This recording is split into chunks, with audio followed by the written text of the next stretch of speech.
entend encore peu parler d'eux, mais ici, comme ailleurs dans le monde, il y a de nombreux experts du nucléaire qui travaillent présentement à développer des PRM, des petits réacteurs modulaires. Et l'entreprise ontarienne Global First Power tente de se démarquer avec son projet à Chalk River.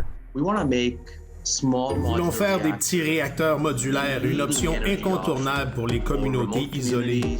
Mais plusieurs voix s'élèvent contre la nucléarisation du nord de l'Ontario et du Canada. Ce sera bien plus grand que plusieurs terrains de sport, donc ce ne sont pas des mini-réacteurs. Ils sont gros et laisseront de grosses empreintes et ce seront des empreintes radioactives.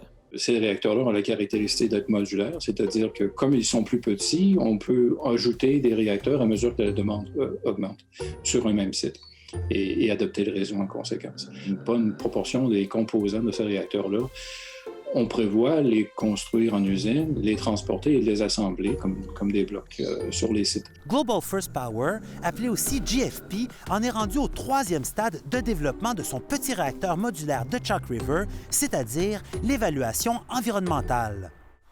Pour GFP, ce projet représente très clairement une carte de visite pour présenter la technologie des petits réacteurs nucléaires. À terme, le réacteur de Chalk River pourrait produire jusqu'à 5 mégawatts d'électricité pendant 20 ans, ce qui est bien moins que les milliers de mégawatts produits par les réacteurs des centrales traditionnelles. En comparaison, les 4 réacteurs Candu de la centrale de Darlington à l'est de Toronto peuvent produire quelques 3512 mégawatts d'électricité. Dans le Grand Nord, que font-ils de nos jours? Ils brûlent du diesel.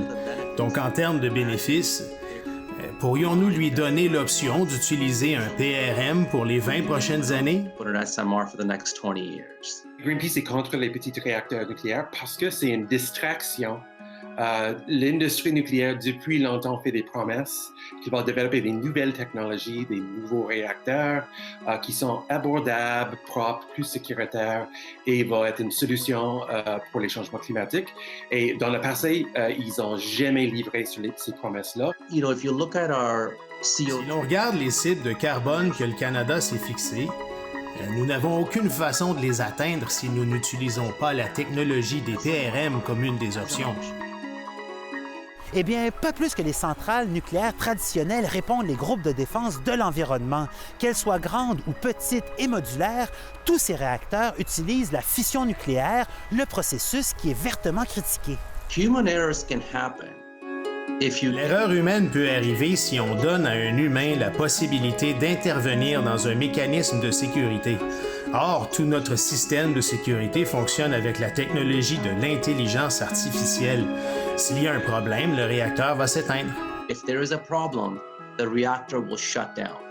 Mais il faut demander aussi, mais OK, si c'est moins risqué, pourquoi tu as besoin de la loi sur la responsabilité nucléaire? Cette loi, pas beaucoup de Canadiens savent que cette loi existe, mais cette loi protège l'industrie nucléaire de payer pour les impacts d'un accident nucléaire.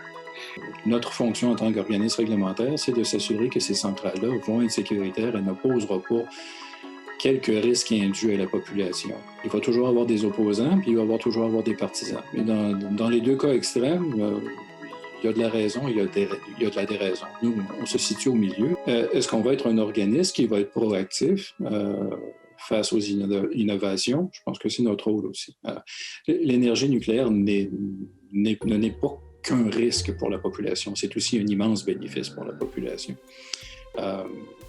Quelqu'un qui arrive avec une idée innovatrice, il faut que l'organisme réglementaire soit capable de la regarder de façon intelligente. Quant au projet de PRM de Chalk River, les évaluations environnementales se poursuivent. Et si Global First Power réussit à prouver à la CCSN que son projet est entièrement sécuritaire, la construction pourra débuter en 2023. Viendra alors pour l'entreprise l'étape de convaincre des communautés ou des entreprises isolées d'adopter la voie du nucléaire.